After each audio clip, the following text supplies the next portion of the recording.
Welcome to Kate's Take from galsguide.org. Each week I talk about a movie that has shaped my life, and I'll teach you how to dissect a movie and find the life lessons hidden within.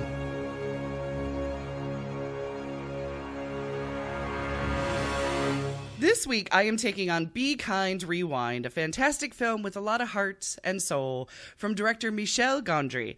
Michel is most famous for Eternal Sunshine of the Spotless Mind and his music videos with the White Stripes, Bjork, and more, including Paul McCartney and the Foo Fighters.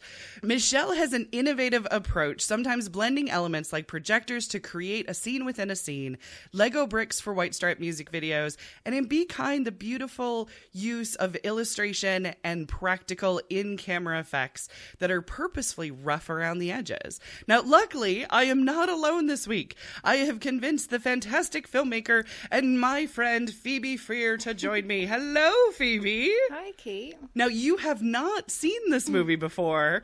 I asked you to be a guest. Is that right? That is accurate, yes. I'm a monster. You are not a monster. It was a joy to watch this movie. I was like, Kate said I would like it, so I'm just going to trust her on that. Perfect. My plan is almost complete. No, I'm just kidding. But I wanted to get another filmmaker on, especially for the show, because I feel like the greatest percentage of my enjoyment of this movie comes from the filmmaker side of me. No, absolutely. Yeah. Did you kind of get that essence too? Did it kind of Yeah. speak to the filmmaker in you? No, absolutely. Especially with the whole starting out type thing. It was like just coming up with inventive ways to make movies was really evident in that movie. Absolutely. I'll always love movies about making movies. That's just pure awesomeness to me. So Exactly. I do have a thing about writers writing about writers. Like, to me, that's lazy writing. right. But movies about movies, Yeah, you would sometimes think- they really warm my soul. They really do. It's not fair. Like, that seems hypocritical of me. Right, but it is what it is. Yeah, it is what it is. I mean, I'll be a hypocrite. It's fine. Yeah. In this case, we'll go with it. Exactly. Well, let's get into the movie. So, according to IMDb, Michel Gondry was inspired to make this film after making Dave Chappelle's Block Party, which took place on one city block. Dave Chappelle was actually interested in playing Mike and came up with the ideas of remaking Driving Miss Daisy, Rush Hour 2, and Boys in the Hood. Now, the weird thing is, I don't see a producer credit for Dave Chappelle or even like a special thanks at the end. So I can't be 100% on all of this. I will always put that little flash of doubt, basically. However, I also did read that Gondry insisted on casting people in Passaic, New Jersey. So many of which are actually in the ending scene that are watching the movie that they all worked on all together. So that's a little bit of art imitating life, life imitating art, all that kind of good stuff. But we'll get into the ending in just a little bit. So the film follows Mr. Fletcher, played by Danny Glover, who owns a building that jazz legend Fats Waller was born in. It's now a video and thrift store, and it's called Be Kind, Rewind. Mike, played by Mo Staff, works in the store, and he has a friend that Mr. Fletcher generally wants to be kept out of the store, and his name is Jerry, and he is played by Jack Black in all of his craziness. The film takes place in 2008, but the store not only rents VHS tapes for $1 a day, there's also other video stores, one that looks very much like a Blockbuster in the film, but it has moved on to DVD. So let's talk about video rental stores for a little bit. There are still some movie rental stores out there. They're all DVD now, but there are a few here and there. There's even like a stray Blockbuster that is kind of like cited on the internet. Somebody will Really? find one There's in Texas. There's a couple that pop up. Like, there's one in Indiana where I am, but I think it closed down. It also becomes an urban legend. Like, have you Right. seen the Blockbuster? Right. No, it doesn't exist. Oh, it closed. And then somebody would be like, it's back open again, or it's always been open. They're like Loch Ness monsters now. Yeah. The Blockbusters. I actually worked at video rental stores. All of them closed, of the ones that I worked at. I worked at a Blockbuster in Grand Rapids. And only a few months later, I actually worked at the Hollywood Video because they made me a bigger offer when they came in and saw me working at Blockbuster, because they were opening a new location across the street. So just saying. Classic. Video stores, yes.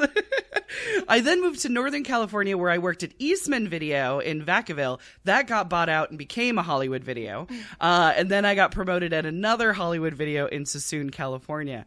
So while I was at these stores, we had VHS, we had Laserdiscs, and we had some game systems. Not a whole bunch, but just a few. I was also working at a sell-through rental store called Suncoast. Suncoast also died. Oh! DVD really did very well for a while, but they still died. But it was working at those video stores that I learned to love prepping the new releases, calling the missing returns, and spending way too much time simply rewinding videos. In retrospect, it was very fun on a Friday or Saturday night when everybody wanted one particular movie, one new release. And when they were all rented out, they would wait and they would see if somebody would return it to the bin. Some nights I got to be the hero. Some nights I was the villain. It just happened. So, Phoebe, I know that you have been to rental movie stores and you work in a movie theater. I do. Did you ever work in a rental video store? I did not work in a rental video store, but there was a Blockbuster in my area, and it definitely closed down quite a few years ago. Basically, before I was like of working age, it closed down. Otherwise, you would have worked there. I know it. Yeah, totally. Yeah, you know it. You get 2 free rentals a night working at a video store. What? That's what I'm talking about. How do you think I've seen so many movies that are pre-2007? It all makes sense now. 2 movies a night. Wow. I was never quite bored. That's amazing. I'm kind of jealous now. I know. Well, those jobs don't exist anymore. Right. Unless you find that Loch Ness Monster blockbuster. Right. And then you'll maybe have like a 6-month-long job because it's going to close. But pretty much every day will be on bated breath of whether or not you have a job the next day. Right. Well, in the store, most customers, they really just rented the new releases. So I have to admit, I totally chuckled when Mr. Fletcher is doing his research to try to make his store better. Oh my gosh. And trying to figure out what the people want. So he goes into a fictional West Coast video and he writes this: less choice, more copies of the same movie, simplify the category genre, noticeable outfit with big badge on employees, no specific knowledge of movies required. Yep. So let's break this down, shall we? Because there is a lot of wisdom wrapped up in this. So Hollywood Video, they did this changeover, basically, of categories. They were first really big on selection. Hollywood Video was supposed to be known for having a wide variety of movies. But soon, they would take an entire bookcase, 3 VHS deep, with just one title. They started focusing really on new releases and not their catalog. Now, what killed me is I knew that every new release was bought for $60 to $100 each. Wow. And they rented them. Yeah, nobody really knew it was that much money. Until I called you and said your video has not been returned for 6 months. If you don't return it, the bill is $60 or $100. Yeah. Then suddenly those movies got returned. Oh, I'm sure. But like a bookcase, an entire bookcase full of Independence Day was probably an investment of about $16,000 to a video store. And that just killed me. And nearly every single one of them, if it was a big title, would rent out on weekends for the first couple of weeks, like all the time. So when DVD came out, it was cool. They were day and date. So their prices, of course, were like $20-$30 per copy. So the rental stores liked it because it was cheaper for each copy. The thing is that people could also buy them anywhere else and not rent them. So because before that, the only way to see a new movie when it came to the rental market was at a rental store. And that kind of killed the rental stores a little bit. I just think that's very interesting that I don't think the general public even would know that it costs that much to have for the rental store to even have the movie in stock. And then it's so crazy to me that, like, okay, Independence Day was big, and like it was big for a couple weeks, and then like after those couple weeks, your movies are gone. You know, you're like it's not popular anymore. So it's kind of no wonder that they kind of went extinct, so to speak, because. Yeah. I mean, now you got Netflix, you know, Netflix is just it's a game changer. It is, yeah. It just swept the competition out of the blue. It's like, oh, well, everything's changed. How do we compensate for that, you know? Oh, yeah. Even when Netflix started with mailing you DVDs. Right. It was still a big deal because the biggest thing was, I don't feel like leaving the house to go get a movie. I don't feel like leaving the house to bring it back. Right. So that even took the only thing that sucked out of the video store. Right, yeah. Out of the equation. And then streaming. Oh, forget about streaming. Now It's like you can watch what you want, when you want. You don't even have to wait for the mail for it. Right. You don't have to remember to put it back in the mail. Right. It's utterly amazing. Yeah. I always remember the look on people's faces when they would come in, especially at Suncoast. Suncoast sold movies, so they would come in and wanting to buy a movie. I was that person that would explain to them, and this was my speech. I feel like it's like ingrained in my head. They would ask me about a movie that's like in the theater that day. Right. And I'd be like, well, right now the movie's in the theater. It'll take 6 to 9 months for it to come out to rent. When it comes out to rent, it'll be for sale between $60 and $100. You can purchase it for that much from us if you want to. I wouldn't recommend it. You'll then have to wait another 6 to 9 months and we'll have it at the store for about $20. Wow. You got that down pat. Good job. I said it for about 5 years of my life, nearly every day. But of course, I was the only one that would do it because if somebody came in, they'd be like, "Oh, no, just talk to Kate." Of course, because you got the. And then I would do the spiel. They'd be like, "She has a lot of numbers and time, and right." I just feel like I don't want to bother, so I'm just gonna send you to her. Right. So the simplification of the genre that Mr. Fletcher talks about is another one that cracks me up. So Mr. Fletcher says they will only rent action, adventure, and comedies. And then he finds Lord of the Rings in comedy, which is clearly an action adventure. Let's just say that. I mean, if you're going to just only two genre it. The genres were always tough in the stores that I worked at. And actually, in some stores, the titles would be different than in the next store that I worked at. It felt like it was very subjective. One example that I always had was Escape from New York. Because it's sci-fi, but it's action adventure, but it's also horror. Oh, great. So that was kind of like one of those mix of genres. But because it took place in the future, it was deemed sci-fi, at least in the places that I worked at. Yeah, I gotcha. And when I could say, no, we're putting this in sci-fi, it helped a little bit. So it's wonderful having different sections for browsing if you're browsing for a particular genre. But most people at the stores that I was at just looked at the new releases and maybe the comedies. Like, that was it. That's the browsing that you're really going to get. And sometimes action adventure, but not so much. So actually, Mr. Fletcher is not wrong in this particular case. As far as my experience, that is pretty much where people's attention span is at. Suncoast also had an anime section. Anime was pretty popular too. That makes But sense. yeah, but you're a specific niche there. Yeah, that's very specific. Do you have like a favorite genre that you browse at? Oh, well, see, that's the thing. We don't even browse at the stores anymore. Like, no.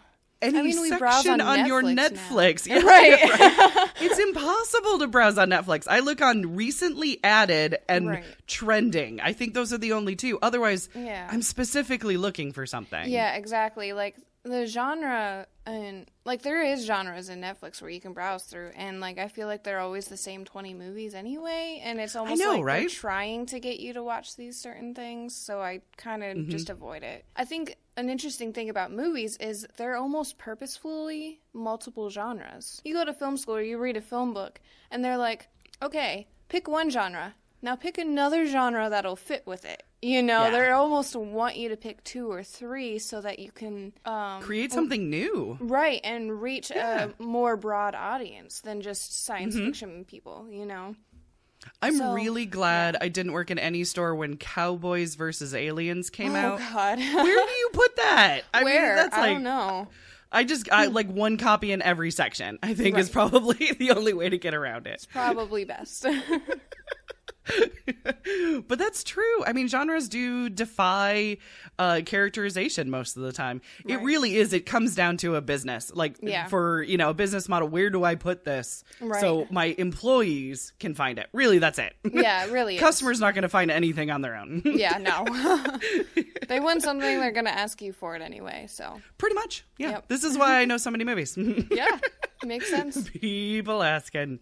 So when Mr. Fletcher says noticeable outfit, I totally groan inside because I've been there, done that. I did the blue polo and the khakis at Blockbuster. That was weird. Yep. I was that person. Now at Hollywood Video, we did a light blue button-up kind of shirt, like a Blues Brothers shirt. Not Blues Brothers. Buster Blues, I think is what they called them. Buster Blues shirt. And then a big old name tag. But now Eastman Video. I kid you not, I had to wear a tuxedo shirt, a red bow tie, and a red cummerbund. Are you kidding me? I'm not kidding. They wanted us to be classy, but we looked like rejected penguins, like all of us. It doesn't look good on a bunch of, you know, snotty teenagers. No, that's just wrong.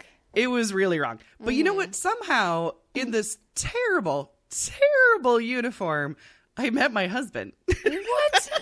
The outfit did not scare him away because I believe it was my Tarantino knowledge. That's amazing. That went past the cummerbund and bow tie into his heart. That is acceptable. That is 100% acceptable. I like your husband even more right now. He could see me at my most ridiculous. That's amazing. Did anybody around you ever have crazy uniforms in movie or video stores? I work at a movie theater, and we just switched from Carmike to AMC. Like, we just recently switched, and because we got bought out. Carmike, they had, like, black polos, and now AMC... Right. AMC went really far out there, and we have black T-shirts now. So, wow, ooh, yeah, because that's expensive, right? Right, and they're like fitted now more. Like my T-shirt actually fits better than my polos, so they look kind of nice. But it's like, wow, yeah, all right.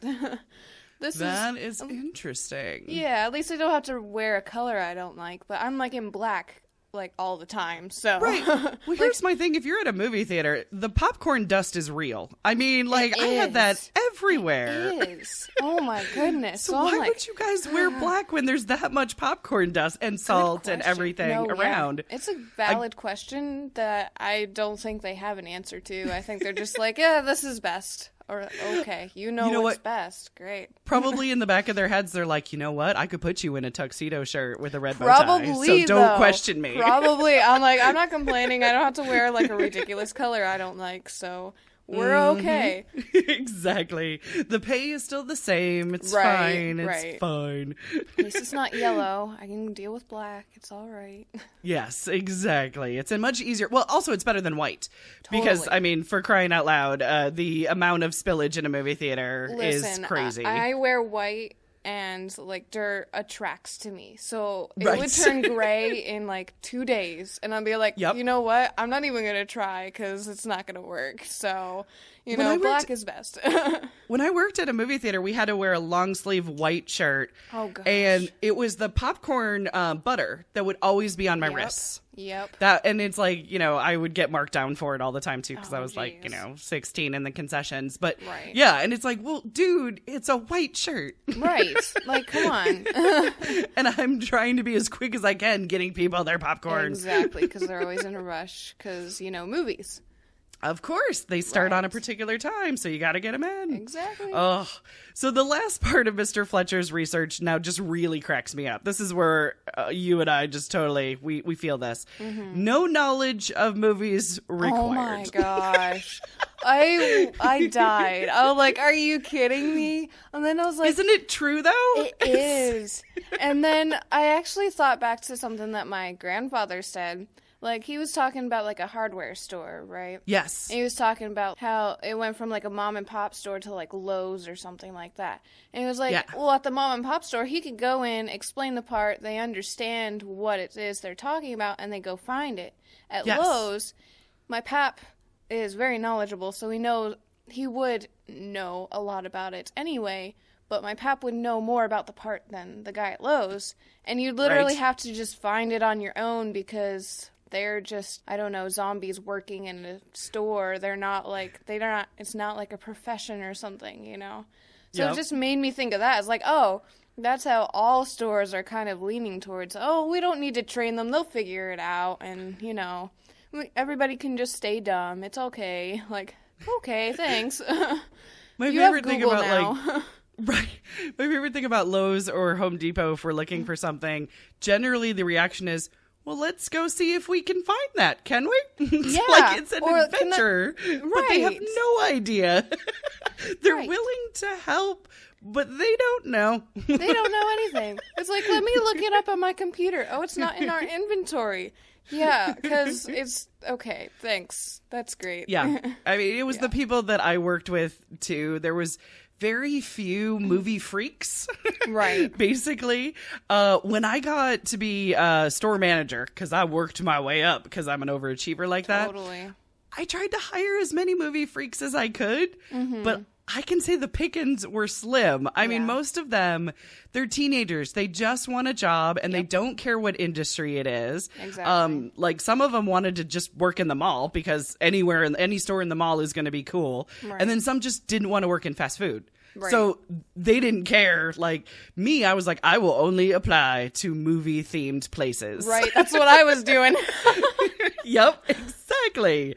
But no, that's not the way it is. But so it was kind of hard seeing a customer ask for like a really well-known movie that was not on the new release wall and having that employee just like just absolutely blank out. It was like the customer was talking another language. Yeah. I mean, I unfortunately was probably way too far on the other end of the spectrum, but I don't care because it is who I am. Right. But I was that person who would memorize release dates. I would memorize the categories. I had movie lines. I knew movies by the boxes. Pre-2001, I could tell you the name of a movie if you described the box to me.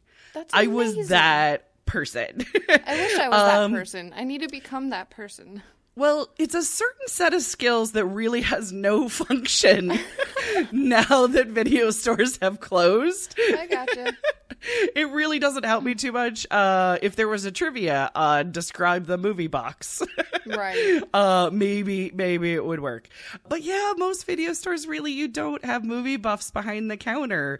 You do have those employees that you know by name, and that was me. Totally. So most customers would just come in and they'd ask for me, or they'd ask for that weird movie girl. That's what I became known as. And I wanted that on my name badge after a while. Weird movie girl could totally work. Because I was the one that would either help them find that movie that one guy was in. Or if they're like, I really like this movie, what else do you have that's like that? That was where I really love those. Because then I could be like, let's go to the section. And I just start pulling out options and be like, what box speaks to you? Nice. So, yes, no movie knowledge required. So true for too many industries at this point. Absolutely. So in the movie itself, sorry, we had to geek out about movies for a bit. Yeah. So in the movie itself, we meet Mike and Jerry as well. So Mike lives in the building and he helps Mr. Fletcher at the video store. Jerry lives down the street in an RV in a junkyard by the power plant. And we meet them as they paint a mural of Fats Waller with the Be Kind Rewind tag, hoping that it will help customers get to their store, but also to know the history of the building and who Fats Waller is. Right. We learned how crazy and disorganized Jerry is, which, you know, we saw that coming. He's casted by Jack Black, but still, good character. Right. So Mr. Fletcher learns that his building is condemned and breaking many code violations, and the city wants to make room for new condominiums. So Mr. Fletcher has 60 days to bring his building up to code, or they will demolish it and move Mr. Fletcher to the projects. This is the part that's kind of formulaic, but you know what? I think it works. Yeah. It's one of those things where it's like, you know, it's a feel-good kind of throwback movie, so of course their building's gonna get demolished. Of course, yeah. I was like, all right, here we go. go. They like quote unquote have like code violations. Great. Like, it's not a dump. It's clearly old, but it's not a dump. And you're like, right. Oh, roll the eyes, you know. Okay, here we go. I mean, what we love about this movie isn't hinged on that. So that's what helps. Right. I was like, this is a good foundation for something interesting to happen, because it's not. It creates conflict. It does. And it's not really about like why they're being shut down. It's more like, what are they going to do about it? So Mike runs the store for Mr. Fletcher while he's away at a celebration of Fats Waller. And he tries to warn Mike to keep Jerry out of the store. But it takes a while for Mike to understand that message. It's an adorable sequence. I don't know why I love it so much. So in the meantime, Jerry thinks that the power plant is trying to control people, and he wants to sabotage it. Again, because that makes sense. Can't say he's totally wrong, but sure. But Jerry ends up getting electrocuted, and somehow that makes him magnetized. Now, this is your leap of creative imagination you kind of have to take with this. But when he visits Mike at the video store, because he's magnetized, he erases all the videotapes. So that's our real conflict. Not so much the building, but the erasing of all the videotapes and the livelihood of the business. So when Mia Farrow's character, who is Mrs. Followitz, I would probably go back and forth between calling her Followitz and calling her Mia, because it's Mia Farrow. Yeah. But when she comes into the store, she wants to rent Ghostbusters. Now, 3 things are apparent. Number 1, she's never seen Ghostbusters. Number 2, she has depression issues and really loves to talk about them, which I think is absolutely adorable. And number 3, she talks to Mr. Fletcher every night. Every night. And I'm thinking it's because of the depression issues, and he's checking up on her, and it shows the very sweetness of both of them actually caring about like each other. An adorable little couple that they're like, oh no, we're not a couple. We're like, yes, you are. Come on. They never really they don't take any moment to get them together, which I actually kind of appreciate. I do too. Because then in your mind, you can be like, I bet you they got together. Or somewhere down the line, Mr. Fletcher and Mrs. Followitz got together. Totally. But you don't have to see it, which is actually really great. Yeah. So fearing that Mrs. Followitz will tell Mr. Fletcher that they have erased all the tapes and pretty much destroyed his business, she says she will come back when they close, and they better have the movie and clean up the store. So first Mike tries to find a VHS copy, but there's no luck because, again, everybody's on DVD at this point. Then Mike has an idea. He takes the blank VHS, the now blank VHS copy of Ghostbusters, puts it into a VHS camcorder. I totally used those, by the way, and refilmed the movie. Now, they can only use one take for each scene because they are actually editing in camera. Before we get to how they decided to make their reenactment of Ghostbusters, Phoebe, have you ever had to edit in camera? I have not. Well, I kind of skipped the whole film VHS thing. And I went to digital. Very lucky, my friend. Yeah. I mean, the closest to in camera I filmed was we filmed on an iPod Touch. Oh, and yeah, then yeah. We actually saved the footage and I edited on the iPod Touch, which was insane because it was laggy and stuff. So I imagine that would be the closest thing I've ever done to editing in you were camera. In device, basically. Right. Yeah. Exactly. Yeah. Yep. And I know, but it's digital. So I haven't, it sucks. Right. Let me tell you about it, mostly for my own therapy. So my drama club decided that they wanted to make a video version of Grease. And it was very similar to this kind of a reimagining thing that they do in Be Kind Rewind. So the problem is that I had to edit in camera. There was no editing studio or anything like that. Now with video, there's this terrible thing of the lead time where the machine is not up to speed. So sometimes it actually rewinds a few frames back to kind of get on a proper spoke. And you can lose the tail end of the scene that you just filmed. Also, if it takes too too long to get up to speed, then you get snow in between the edits, in between the stops and starts. I started with actually doing editing of VHS to VHS without an editing bay. So what I would do is I would either use 2 VCRs that were hooked together, or I would use the camera itself with the tape in it and then attach it to a VCR. And so basically I would hit play on one and record on the other. Wow. And so like it was something all Robert Rodriguez did. He did. Oh, he totally edited on videotape to videotape. Oh my God. That's why I should have followed the career of Robert Rodriguez much more than Tarantino, but that's okay. But you had to allow for that lead time. You had it to be a few seconds longer than where you needed it to be, and you needed it to be able to start recording a few seconds earlier than you needed it to be. So it was never perfect. And then, of course, you had to rewind the entire tape to find the next scene that you needed to do the whole thing again. Right. So it was one of those things. It was a pain, but I actually got pretty good at it because there was no other alternative for me. That was the way it was. I guess the closest thing, I tried to think of what the closest thing was that I could think that was modern day-ish. Vine.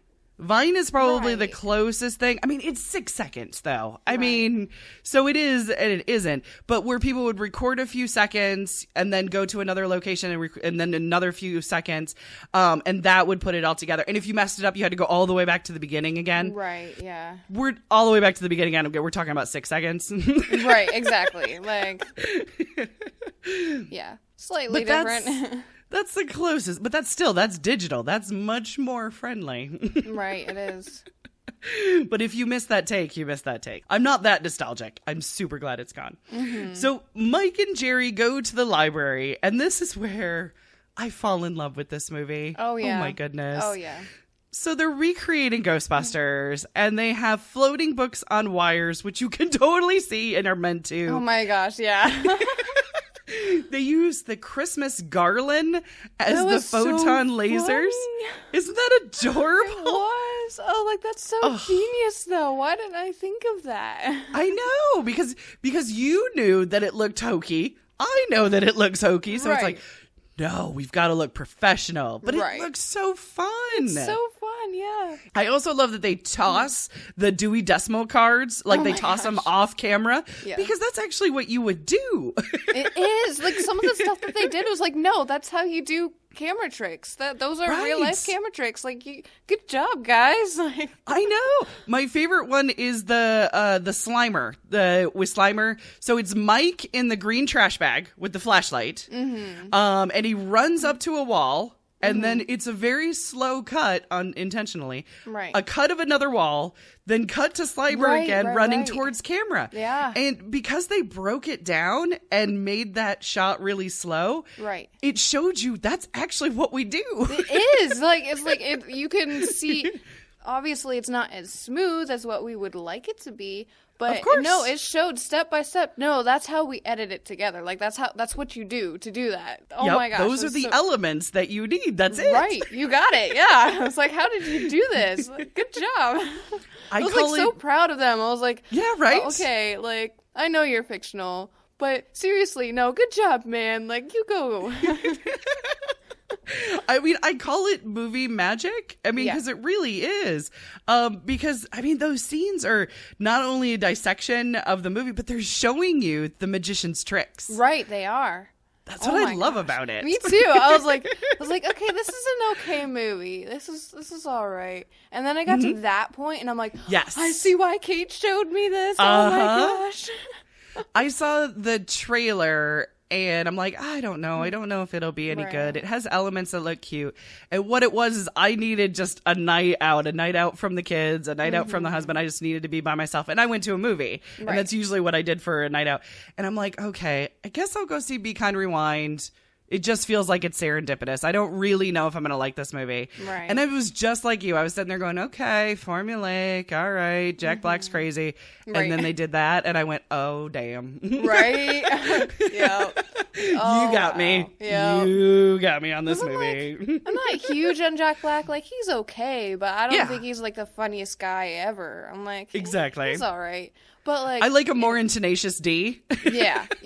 I was like, in this, I was like, first quarter of the movie, he's like typical Jack Black, like, okay, you're kind of funny, but whatever.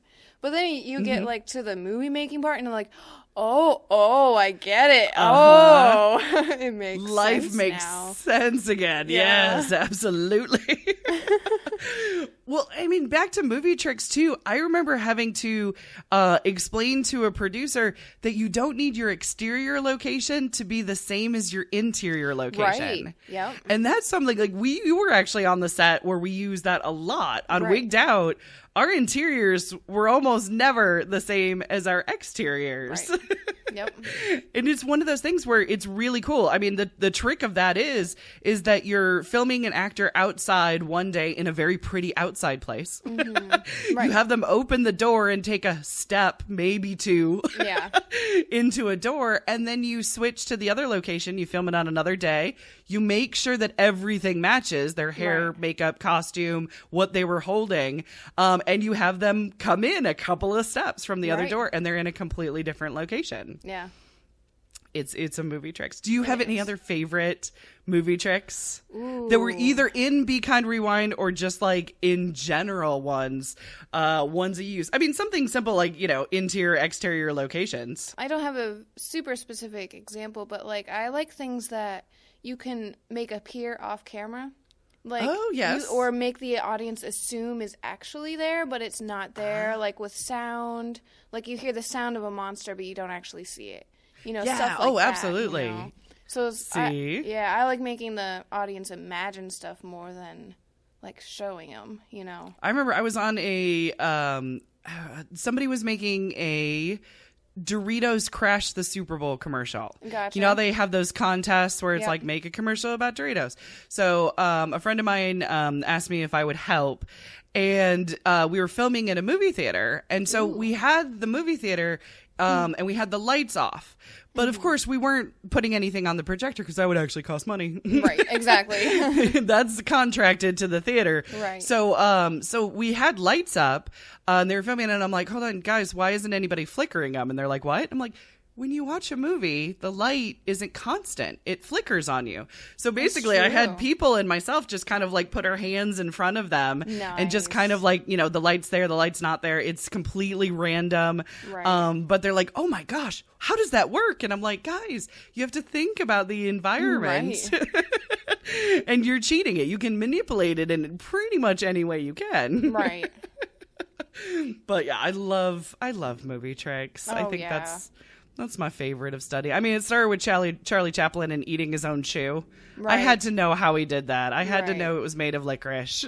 When I was a kid, I hated watching the behind the scenes stuff because You thought it would ruin the movie? I thought like because Mm-hmm. it like took away the movie magic for me. I was like, I don't want to know the magician's secrets. Yeah. Unless I'm the magician. Right. So once I started getting into film, I want to watch all the behind the scenes, and like the movie magic is actually heightened now for me when I'm watching Mm-hmm. behind the scenes because I'm like, oh my gosh, I can do that. Right. I can do this. I can do that magic trick and Mm-hmm. have the same sense of awe and wonder to my own audience. This is so cool. Yeah. Like It's absolutely amazing, and it's hidden within the cut. It's hidden Yeah. within the blocking and the styling, and Mm-hmm. it's one of those things. The more time you have with a movie and a scene, the Right. more inventive you can really Oh, get yeah. with it. Yeah.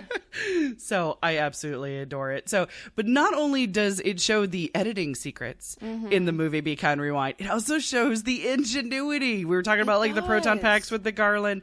I love the cardboard box as a television. Yeah. And they're behind it acting as the commercial. That was so cute. I'm like, how do you think of this? Like, I know Right. how I would think of this, but they didn't start out movie makers. They're just like, we're just gonna make a thing, and I'm like, okay, make a thing. Keep making the stuff. We Go have to for get it as close as we possibly can by tonight. by tonight, like in 3 hours. But that is in a nutshell movie making, because Yeah. you're always on a budget, you're always on a time crunch, always thinking of these different Make it creative work with the ideas. stuff you have, Yeah. basically. And like, Yup. I almost feel like the more like money you have, the less inventive Yeah. you can be. Oh, and absolutely. I think that takes away from the movie magic. You're like, oh, you have enough money that you can just paint over any mistake, and you can just, make throw money at a problem. Exactly. Yep. So you're not actually thinking of something creative to solve it with. Yeah. But if you don't have the money to buy anything you want, you have to be creative about it, and that's where the magic happens. And I think that's really awesome. Absolutely. That's where innovation totally happens. Yeah. The other parts that I love are the things that filmmakers would never do, but are so absolutely adorable. Like the cat being Gozer, the Garzarian. Oh my gosh, yeah. I know, right? I mean, it was just using what you have. And Totally. I like the creativity more than the polish, and I never thought I'd say that. No, and I know. You're so right. I wish I was brave enough to actually do this in my own work, but I'm not. Me too. Yeah, no, I'm not either.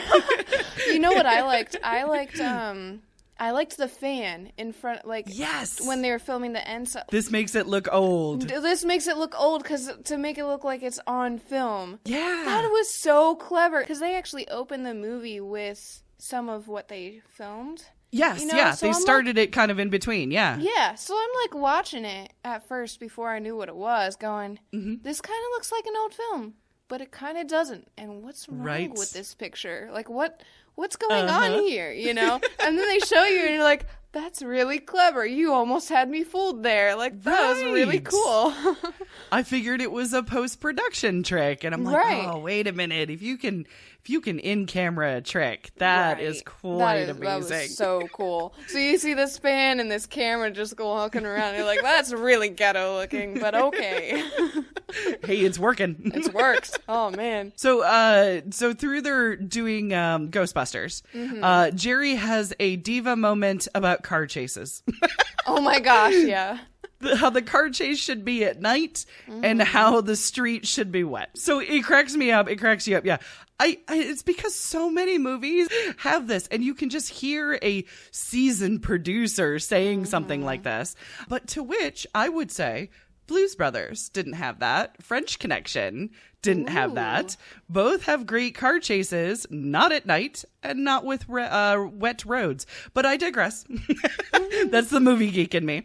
But I love when he continues with, we need a minimal of professionalism. I know. I was like, do you remember what your real name is? Like, right. Do you remember where you live in a junkyard by a power station? Right. Do you remember what just happened like a day ago? Like, yeah.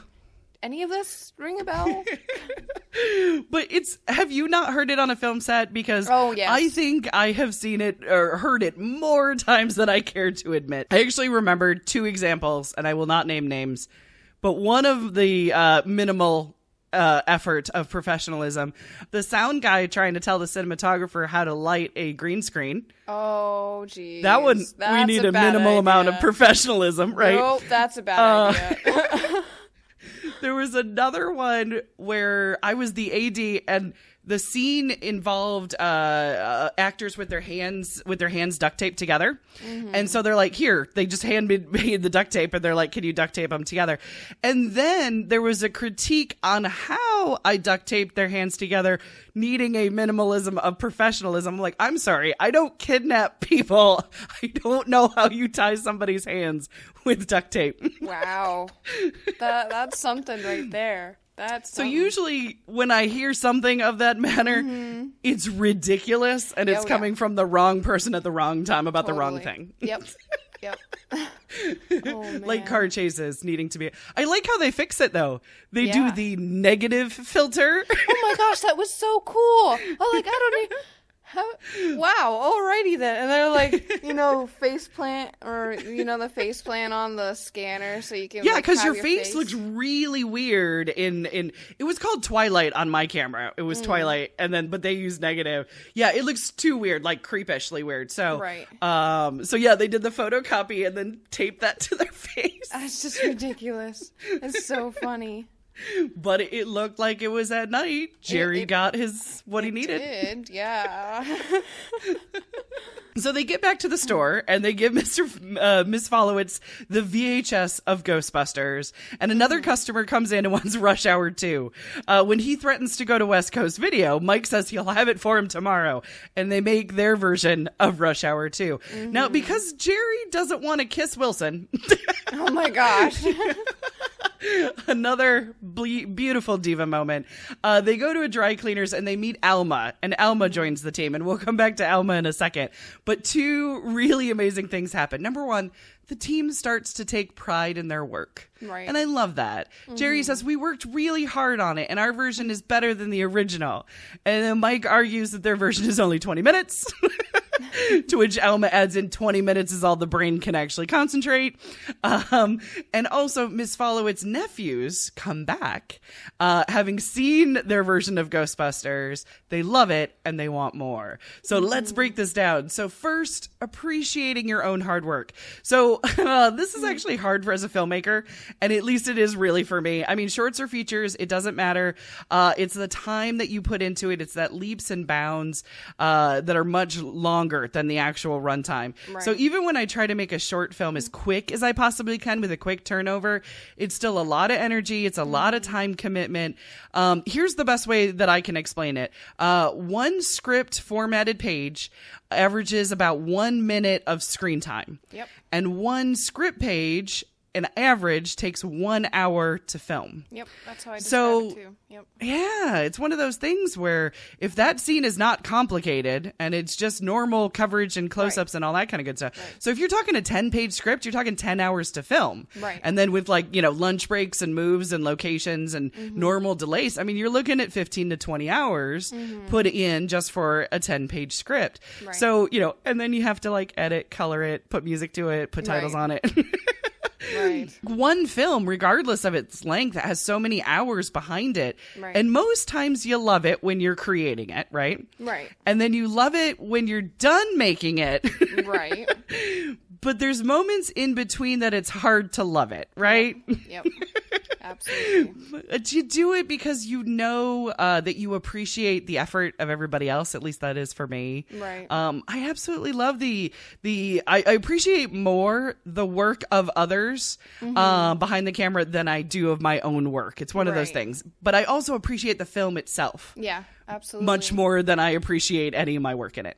No, yeah, because it kind of, I'm agreeing with you because I'm in the same boat about myself. That's not how I feel about you. That's how I feel about me. Oh, you're so sweet. No, I figured us filmmakers are all like, yeah, it's hard. We love it, but we hate it, but we love it. Right. But it kind of takes on a life of its own in the end because you have to collaborate with other people and everybody has their own take on it. And then it's never the same as what it's in your head. But sometimes it's better. Yeah. Sometimes it's worse. Yeah.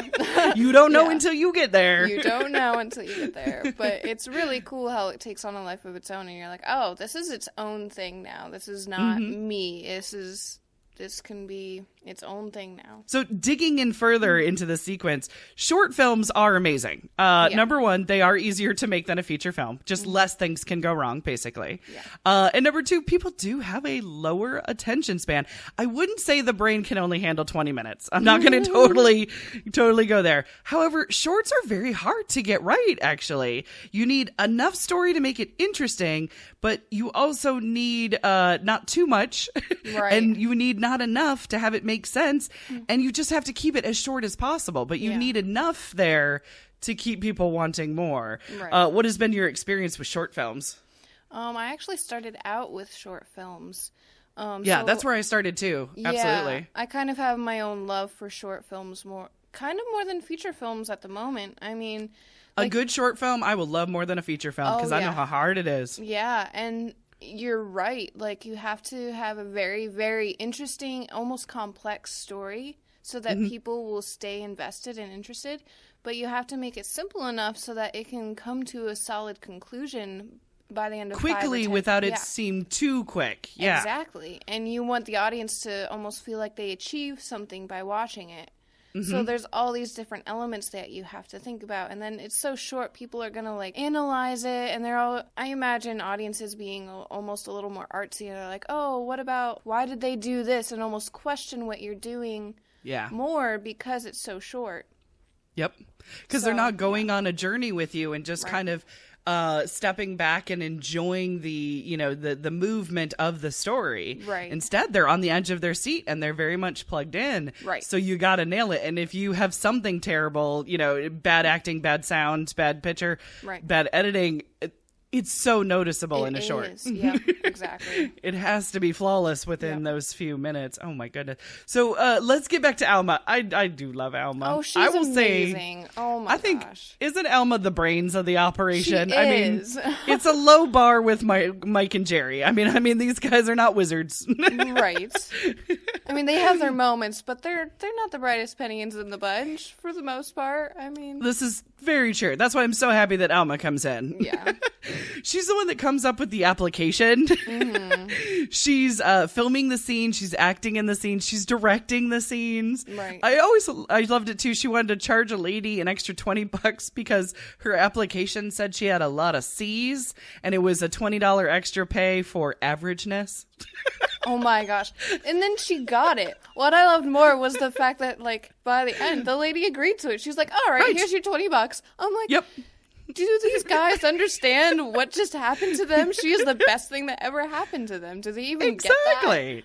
I know. I'm just saying. Oh, Elma's absolutely adorable. And I like how she's always trying to get in on the team, too. She's like, I want to be part of this team officially. Like, she always feels like she's on the outskirts sort of thing.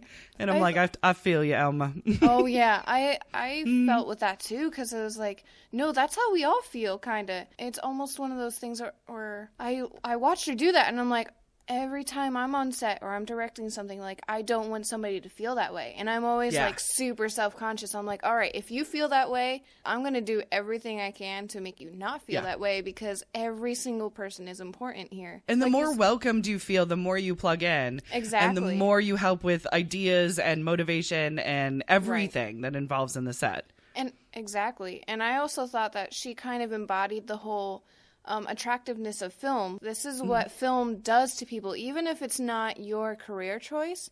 If you're involved in a movie, you want to be involved in that movie. You know, that's how everybody feels. Like, no, I want to be included. Tell me that I'm important because I want to be, I want to provide more than just showing up. Yeah, exactly. Like, I want to actually contribute and make this happen, you know? And I was like, that's what movie making does to people. Yeah. Oh, absolutely. It's a world of Almas. It is. So the team is now calling their videos Sweded. Oh my gosh. And they say it's because it's a rare type of video and Sweden is a very far away and expensive country. So they start charging more for their reenacted and created videos. Now, from IMDb, there is this, quote, some believe the term Sweded was created due to the Swedish government's stance on file sharing, where many media corporations have succeeded in having files of their copyrighted works removed from internet websites. Sweden has treated file sharing as a form of free speech and the right of customers. This is actually not confirmed. It is just a theory. But either way, I go with I'm Swedish, so I love it. Right.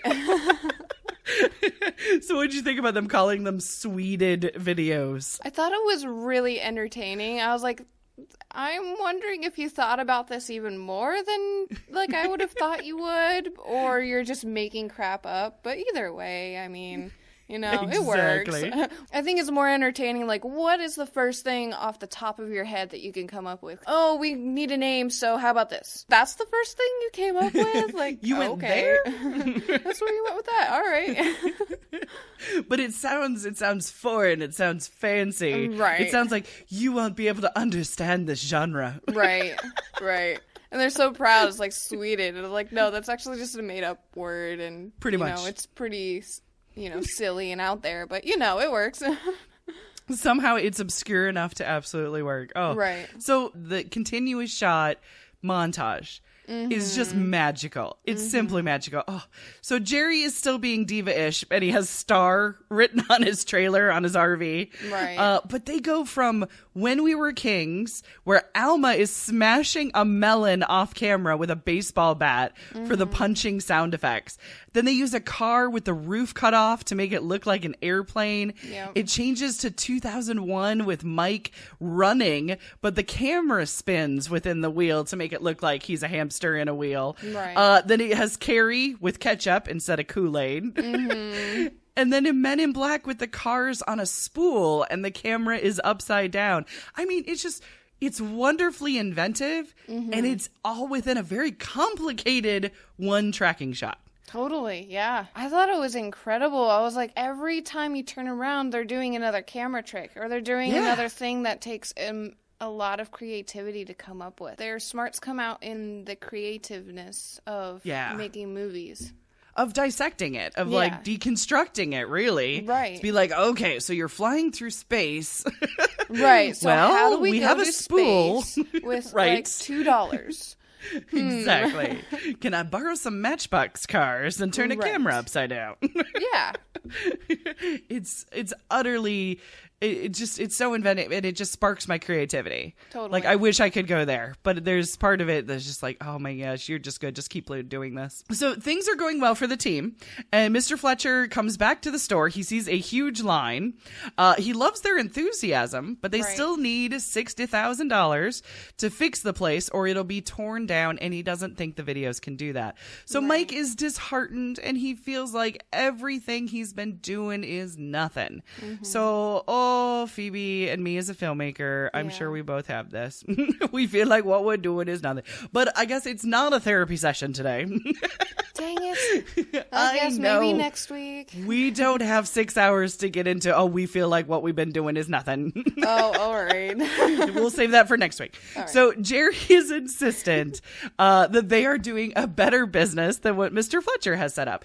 And of course, Alma comes up with a genius idea. She thinks that if they make the film shorter and make more of them and get everybody involved in making them, people won't feel cheated on the price. Right. And they will also have the town involved in the whole process. She calls it stockholders in their own happiness. And to me, that's what crowdfunding is. Basically. And to me, that's also why crowdfunding works, because I love this idea so much. I want to be a part of it, even if it's just money. But more than anything, it's updates. I want to know that it happened. So with one more week to go, the government comes and shuts them down. Dun, dun, dun. They have a copyright on 200 titles. Possible fines of, I love this, $3.5 billion. I know. Like, possible really? Jail time of 63,000 years. And that's mostly because they use the movie's studio tapes and cover boxes. That's where most of the copyright infringement comes from. So the government has the tape steamrolled over. I would think they would use them for evidence in a court case. That's just me. One would think.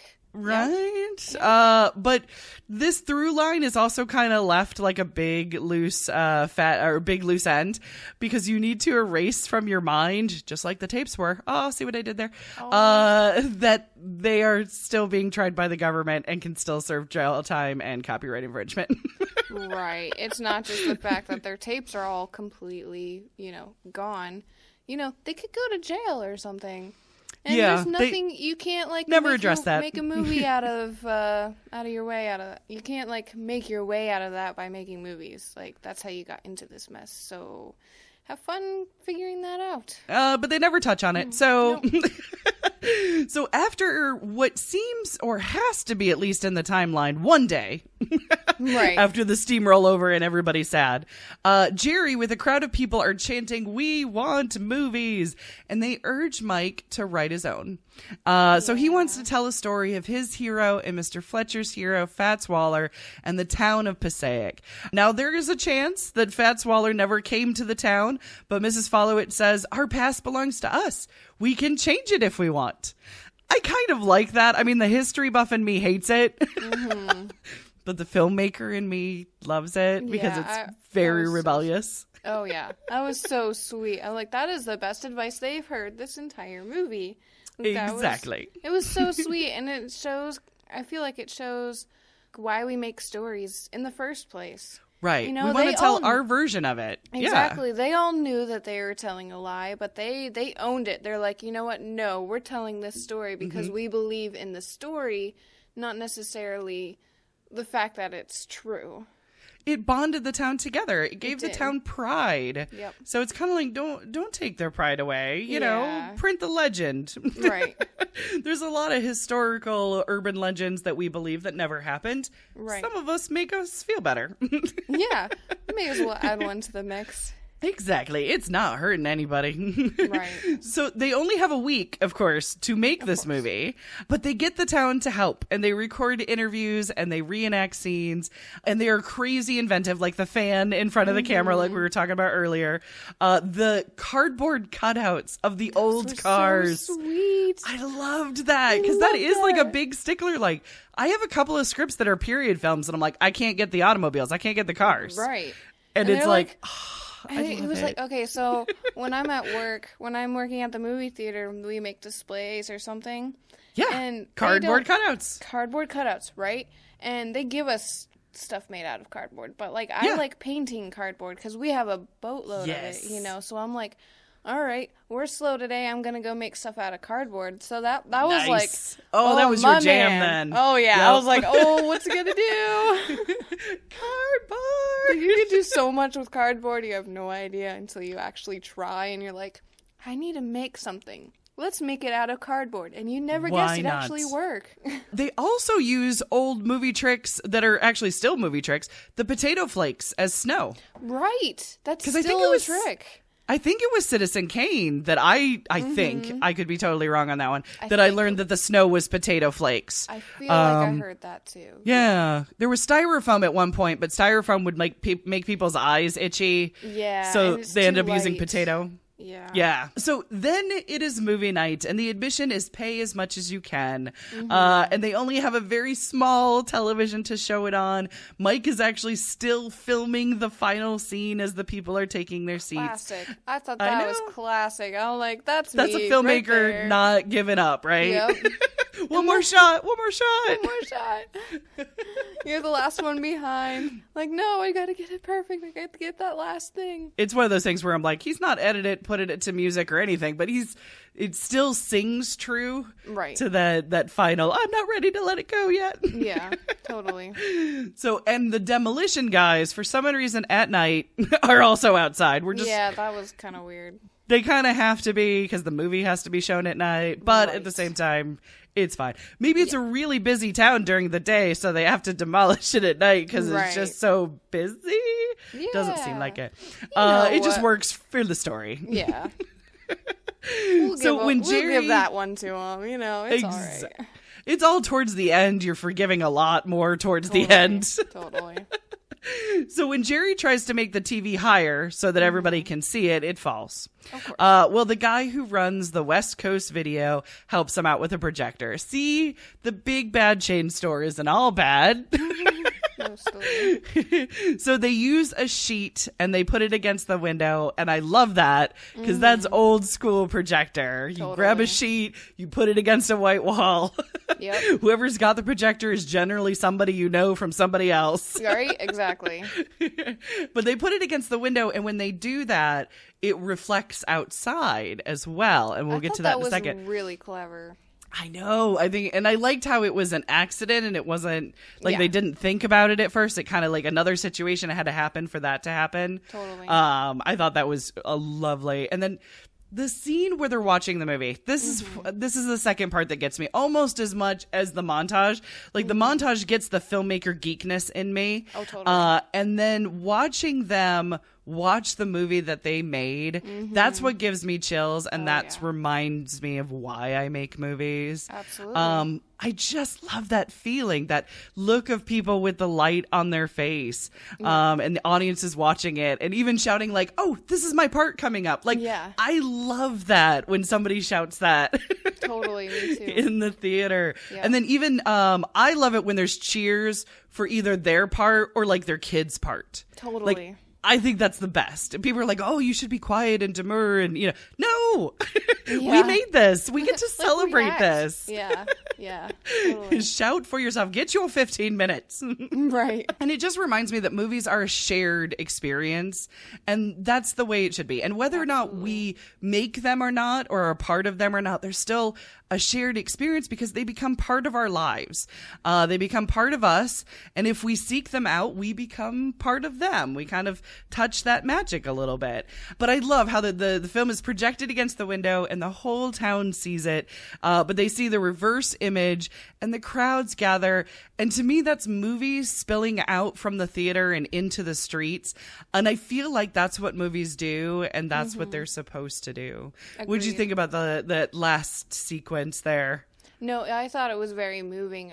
I agree completely with everything you just said. I thought it was really, really cool that the projected out the window. Like, I didn't see that coming. I didn't even think about it. I didn't think about it either because it was dark. Yeah. Right. And I thought it was so cool that they didn't plan it out. They were just like, oh, I guess this is what we should do because it's the flattest wall and it makes sense, you know. I'm like, oh, okay. And we'll fit as many people in this space as we can. I'm sure there won't be anybody else who wants to see it. Right, exactly. And then I thought the reaction of the people who were going to bulldoze the house down, they were like moved by it.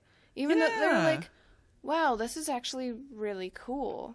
Yeah. And they weren't changing their minds, really, but they're like, they still had a job to do, yeah. Right, yeah. But they're like, wow, I understand why you made us wait a whole nother hour to tear this down, because this is actually something... It's important to the town. It's important, and it's something to be proud of, and they didn't say as much, but they kind of emoted as much as like, you know something, movies matter, and they matter to people, and you don't ever know in what way they're going to touch other people. And I feel like that last scene, it really just embodied that idea that movies are for everybody.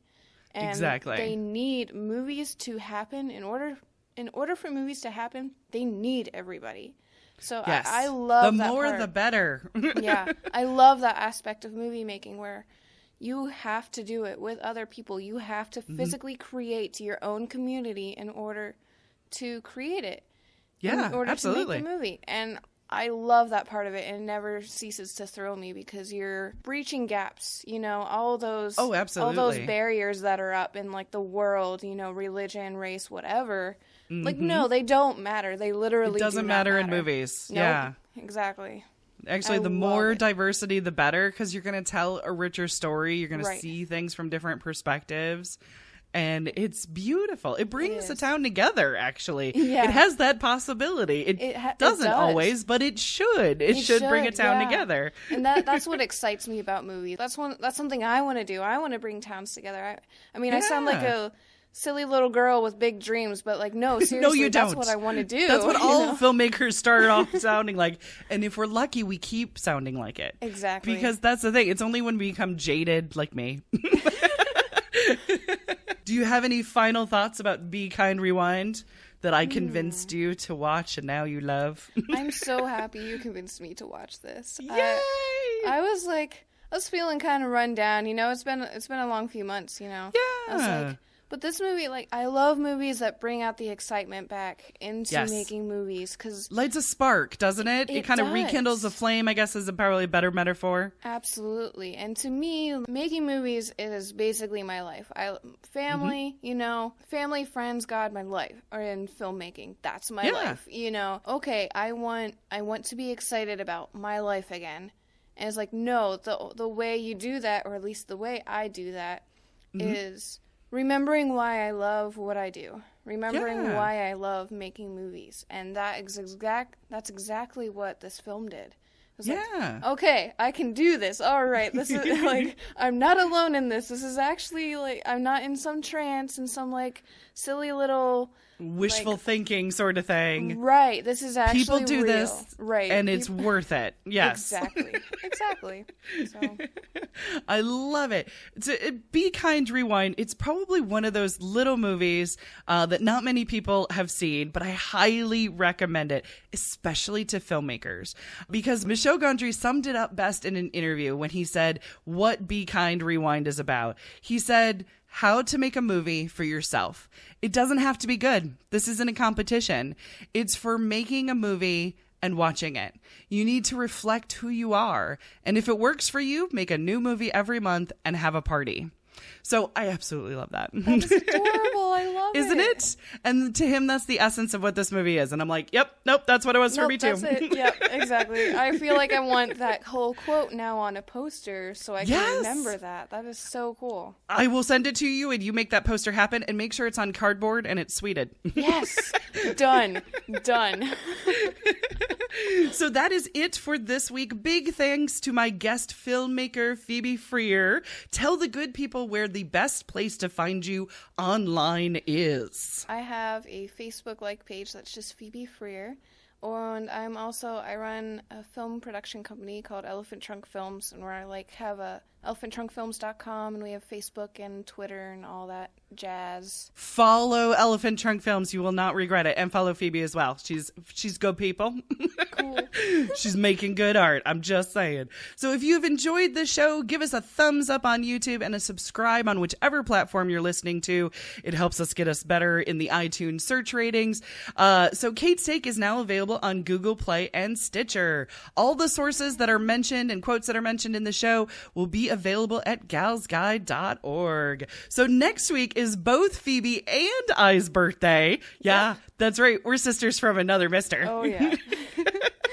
So next week after our birthdays, I am talking about one of my favorite films, Casablanca. So until next time.